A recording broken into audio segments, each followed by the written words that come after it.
Hello, welcome everybody. This is Grandmaster Alex Lenderman with the last part on the video series on the topic of pawn storms. And here in this video, we're going to be talking about Sicilian defense ideas. And again, we're going to be taking a look at some of Magnus Carlsen's really nice games. So buckle your seatbelts and look carefully. So first of all, I wanted to show you that you can actually have very nice attacking ideas, attacking games even from anti-Sicilians. So here Carlsen in a rapid game against the Grandmaster Leitao from Brazil just plays b3 because Leitao is, I think, a well-known theoretician, so he just wanted to play a game here. And after b3, knight c6, bishop b2, d6, bishop b5, bishop d7, f4. a6, this is all logical. Queen e2, e6, knight f3, bishop e7, both sides are developing pieces. And now perhaps black should just castle right away and then quickly start attacking white king. But he plays some slow moves, and that potentially maybe hurts black. So white plays d4 now, a little bit late, but still very effective. And now suddenly look at how well the bishop is placed. Rook c8, another extra move potentially. And now g4, and now here comes the pawn store. Castles, g4, g5, knight d7, h4, b5, and now rook e1. Maybe rook e1 was not necessary. And now a3, for now stopping b4. Because earlier if b4, I guess knight d5 would be the idea and the bishop's unprotected. But after rook e8, that defends that idea. So white played a3, knight c5. And now white played f5. And now black's last chance probably to keep himself in the game was to take. And after takes bishop f8. Maybe that was not very attractive because d5 would be all weak and d6 will be all weak, but e4 is also all weak for white and the position maybe is still kind of unclear, although I'd prefer to play white because white has the initiative. But in the game he played bishop f8 and now f6. Well, usually with such a pawn, it's going to be very difficult to defend against an attack because if black would play g6, well, then h5 would come, opening up all the lines and well, usually something like this will not end well. So black desperately tried to play a5, sacrificing the material, but here black just doesn't quite have nearly as much firepower. And after takes, queen b8, king b1, knight takes e4. The idea is if queen takes e4, queen takes b5, but of course after fg, bishop takes, because if bishop takes g7, there's some problems with the d6 pawn. So he played here, trying to make this pawn a shield. But after takes a4, queen c6, queen d3. Eventually white will break through on the f file and wins a very nice game. And then of course he converts the endgame. So as you could see, pawn storms can even come even in relatively from anti-Sicilians, which starts slow. Same thing will happen in the next game. Also by Carlsen against a super grandmaster, but slightly lower stature, Vallejo Pons in the Olympiad of 2012. Here Carlsen's white again, and e4 c5, knight c3, a6, knight e2, d6, g3, and once again, starts slow, you would expect a positional game, but as you'll see, white will actually get a very nice attack here. Bishop g2, d3, bishop e3, knight f6, h3, stopping knight g4, bishop d7, queen d2, b5, bishop h6, and now black probably should castle, but he took on h6, and then played knight d4, but that's probably very ambitious and could be a little bit dangerous. So now white took on d4, cd, knight e2, e5, and castles. And now this queen on h6 is kind of annoying, and white also at some point wants to play f4. So black played knight g8, point is queen g7, queen f6 with trade queens. But of course Carlsen wants no part of that. Now black played knight e7, f4, castles, g4, and then f6. So here it looks like black has stopped the first wave of an attack. f5 looks like g5 will come. Looks like everything's under control. In the meantime, black has the c file and potentially has some play on the c file as well. But rook f2, trying to play rook f1 and building up pressure on the f file. Knight c6, rook a f1, queen a5, c3, and now black got a bit greedy. Maybe he should have just played rook c8, but he got greedy. He took on a2, and now here comes the pawn storm. g5, fg, f5. Typical idea to try to really break through the game. Because if you played f5 right away, like I said before, g5 would keep the game closed. h4, h6, and after king can even maybe run away like this. And it could be hard to break through in the long term.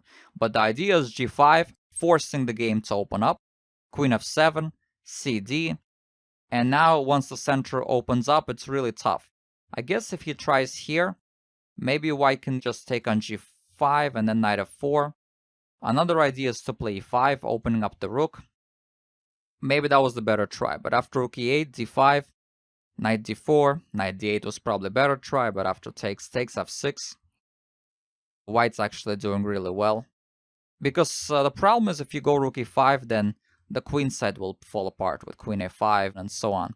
And then the pawn really just dominates the whole king side. So he played g4, and well, the idea is that white's pawn storm did not give him mate, but it gave him this nice target pawn on f6, and now black's really just tied down. And now that white won this pawn, black just resigned because now these pawns will just crash through the whole game. Okay, now we're gonna get to some more exciting games. And this game is between Fischer and Larsen. And this game was when Fischer was still only 15 years old, and Larsen was also a very young player back then. And they were young, and they were both very ambitious, active, very optimistic players, and it shows in this game. And the interesting part about this game is that after this game, Fischer called the dragon, I think, not a very sound opening, and said the way you refute it is just sack, sack, mate. Now, of course, the prominent players in the dragon would disagree with it right now, and certainly black has had his fair share say of how he should play with the black pieces, but this was like the first introduction of how white can play against the dragon. So Fischer against Larsen, knight f3, d6, d4, takes, and this is what you call the dragon defense. Bishop e3, and now, of course, if knight g4, bishop e5, that's the typical trap, and now the g4 knight was going to be lost, because you can't blockade it in the normal way, the check. So that's where you go there. Now you play f3, castles queen d2, knight e6, bishop c4. Yeah, another main line is castles here, after which d5 and its long complicated theory. Here he played bishop c4, now he took bishop e6, bishop e3, queen a5, castles long, b5, king b1, b4. And again, back then theory was not as well developed. Obviously black can play in a different way, but this again just goes to show what pawn storm is all about. Knight d5, and bishop takes d5 was played. Maybe knight takes was better, because then after bishop takes, king takes, ed, bishop d7, rook. Although not necessarily, it's also slightly better for white. So bishop takes. So here e takes d5 was the strongest move, but Fischer was an ambitious player. He wanted to play bishop takes d5, and here black had his chances to equalize the game. He should have taken. And after this, knight c3 is the key move, not allowing e takes d5 with a nice pressure on the e-file. And after knight c3, bc, rook b8, strong move here. And here black actually equalizes the game. Perhaps Larsen did not see the line. Perhaps Larsen just wanted more, because he was always a very ambitious player with both colors. So he kept pieces on the board. He played rook c8. But that's a mistake, because now white gets to keep his bishop, strong attacker and defender, and now white's going to have a free hand. Rook c7 was played, h4.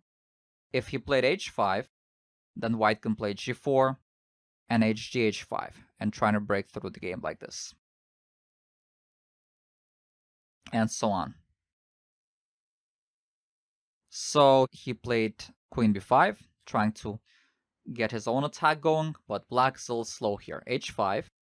And now the bishop is important, because after hg, black can never take with the f pawn because of the king is being weak. So he played rook fc8, hg, hg, and now g4, very strong move. a5, g5. Now the only move is knight h5. And now what I'm talking about. Sack, sack, mate. Rook takes h5. exchange sack, typical idea. Anything it takes to open up the game. Now perhaps bishop takes d4 was the more resilient option, but after g8, g6, e5, trying to close this one bishop, but clearly with such a pawn on f7, this is just not going to last long. And very quickly, white crashes through. f6, bishop g5. And remember that bishop that black did not trade off? It says its last word, and it's pretty much mate. Now we're going to see another interesting game, and this was more of a game that was recently played, 2011, and you guys remember how Hikaru Nakamura really has a hard time with Magnus Carlsen, and this is perhaps the game that triggered it. This is actually the tournament where Nakamura finished higher than Carlsen. Nakamura won this tournament out of steel in 2011, but Carlsen, that was his one game that he lost, and he really got smashed in this game by Carlsen. And maybe ever since then, that game has somewhat of a lingering effect. Who knows? Knight f3, d6, d4, takes, knight f6, knight c3, a6. So here, Hikaru shows he's not afraid of Magnus. He plays a sharp opening, the knight instead of choosing a solid Berlin. He goes for the fight. Bishop e2, e5, knight b3, bishop e7, and of course the knight is also very popular nowadays as well. And now bishop e3. And now the main move is bishop e6 with the idea if g4, you play d5. Takes, and black's fine. But in this game, Hikaru played another line, he castled, and now g4. And perhaps this is why maybe this specific line possibly went out of fashion, because white clearly showed that he's doing quite well here. Although black still had chances. So bishop e6, g5, knight d7, h4. And now perhaps black's best tries to play 5, f4, takes, and knight c6. At some point, maybe he should have started an attack earlier. Knight b6, I guess, is already a little bit inaccurate. Because the problem is, or maybe even here actually, a5 is still quite playable. Something like this. Still quite sharp. So in this position, white obviously has ideas as shown by the arrows that white wants to play b3, maybe kick out the bishop, and then try to get the knight to d5 and control the knight's outpost because the pawn on d6 is backward. And of course, on the king side, white has these strong pawns and the far advanced, and they're going to soon start a pawn storm. So obviously, this position is far from being a picnic for black. And that was a variation, and then we go back. The way Hikaru played this game, in the Sicilian, you really have to go for it very quickly. And if you don't, very often white will just take over the initiative very quickly. So that's what happened in this game. f4, takes, knight e5, castles, and now rook c8. Yeah, and again, black's playing these slow preparation moves, but now it's clear that white's just going to be quicker. King b1, queen c7, and now h5. And basically from here on, white's clearly in the driver's seat. And even though black had better ways to defend, it looks like it's a tough position for black to play. Maybe the best chance here is to play knight bc4. And after takes, maybe knight a3 and trying to create counterplay like this. But perhaps white can play queen d4 here. Knight a3 and then king c1. But anyway, that should still have been tried. Rook f8 is probably way too slow. King a1, and now if knight bc4, the idea would be to take queen d3, and then knight a3 check is not existent anymore. So white's solidifying his position. So bishop f8, and now knight d4, and now he gets a big attack. Queen c5, and now finally g6. Remember, we're not afraid to sacrifice pawn to break through the game. That's the idea of a pawn storm. We're really trying to just open up the game and break through right away. So if fg, hg, if knight takes g6, knight takes, bishop g4, takes, queen h2, white's much better. So, and if h6, takes, and again we have this bishop g4 idea, And if rook takes, queen f4, and this pawn on g6 is just way too strong. So that's why black had nothing better to do than to play knight ec4 finally, but a little late, a day late, a dollar short, as they say. And here I think black's position is very difficult. And even though black still had some practical chances, but I think objectively speaking, white was always kind of on top. fg he played, hg, h6, queen g3, queen b6, bishop c1, and now this bishop covers b2 very nicely, attacking and defending at the same time. Queen a5, also not the most effective move, rook df1. And now white has an open f and h file, thanks to the pawn storm. And clearly white's just doing really well. Queen takes d5, and now finally, with all pieces optimally placed, here comes a breakthrough. Bishop takes h6. And now queen takes d4, bishop e3, rook h8, queen h3 is the idea, so it's completely lost. So he took, and now g7, breaking through. If bishop takes g7, then of course we have knight f5, and then we break through like this. Problem anyways, so he tried this, but now after this, queen g6 takes, queen takes, bishop f6, queen h8 mate was threatened. Of course, you cannot take with the rook because mate, but queen takes f6, queen h5, knight e6, king h7, knight f4. That was also winning, but in the game he played queen h8, queen takes, rook e1, and king d7, rook e7, or queen e7 is going to be mate. So therefore black resigned. Finally in this video we're going to see one example where black strike back. And who not better to see than the great legendary Kasparov, who is one of the best attacking players, counter-attacking players, and one of the best Sicilian players of all time. And here he showed it against another attacking player, Shirov, Fire on Board. Remember this book? This is going to be a nice battle between two great attacking players. So buckle up and watch this game. Enjoy. So Shirov is white, and we get a Sicilian knight off. And here black plays bishop e6 right away, then bishop e7, queen d2, knight d7, g4, h6, castles queenside, b5, h4, knight b6. So he first played b5 to prepare knight b6. White played king b1, b4, takes, takes, knight d5, takes, takes, a5. So here we go, pawn's turn, black's able to start first. So perhaps white did not even play the best line. Perhaps queen f2 might be a slightly more of an improvement. Rook b8, king b1, b4, takes, takes, and here with the queen trades, the game is roughly equal. But again, the knight off is a very complicated opening, so I mean, you can look at Fabiano's games against it, and Anish Giri, some of the prominent players as white who play against it. They show how to best play against it. But back then theory wasn't as developed, and here clearly black won the opening battle, because black's actually getting a quick attack. Queen d3, castles, otherwise queen b5 check was threatened. And now, knight d2, trying to get to c4, a4, knight e4, rook fc8. So you guys see how here black got his pawns in quicker. Knight takes, bishop takes. So now g5 doesn't work because of e4, takes, and then b3.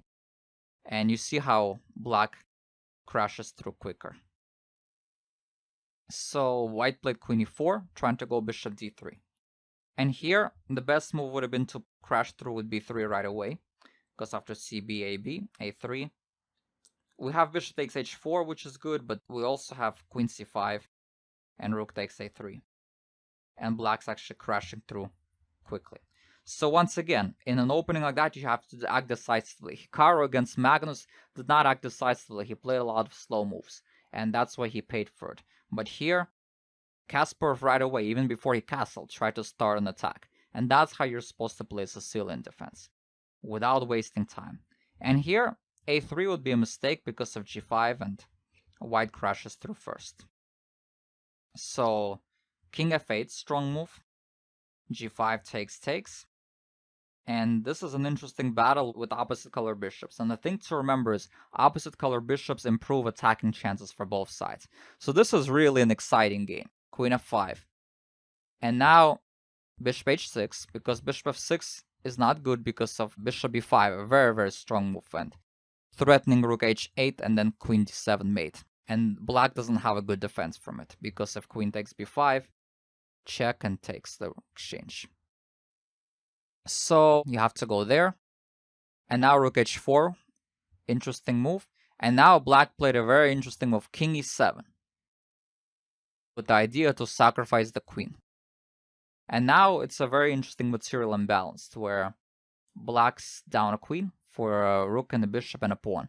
But I think white has no attack, and black is the only one with potential initiative. And this is an interesting position where black actually, it's easier for him to play. So he didn't quite crash through right away, like he should have. Again, he slow played it a little bit. He didn't quite go for b3 right away. But still, he got a very interesting game. And later on, he won in a very nice way. And here, rook e4 is perhaps an inaccuracy. Maybe double question mark is too harsh, but yeah, b3 might have been a better way. This is an equal position. Perhaps also rook c3. But anyway, it's very complicated. But after this, yeah, fe, g5, that pawn has a good chance of becoming a queen now. Perhaps queen a6. This is also good for black. Actually, white was always in the game still, even after this. So a3, ba, queen a6, rook d8. And now he should have just taken ba, and it's still maybe not so easy. Although perhaps black's still winning, but it's still quite complicated. So instead he played there, c4, g3, c5, cd, cd, and yeah, actually here, queen c7. Yeah, this was actually a good line for white. But king f6 was played. And now white probably should go here, but still losing. So he took instead, but now king g7. And it's winning because if king g7 and here bishop h2, and you stop the pawn. So again, very sharp struggle where both sides were getting pawn storms at each other. Not without mistakes, of course, but just goes to show that a lot of very interesting unconventional ideas to learn from if you play sharp Sicilians. And the idea you have to remember is that if you play sharp openings, if you go for a pawn storm, opposite side castling positions especially, you have to not lose time. You have to play decisively and try not to nimble with too many slow moves. Hope you guys enjoyed these videos on pawn storms. And until next time, this has been Grandmaster Alex Lenderman signing off. Thank you. Bye-bye.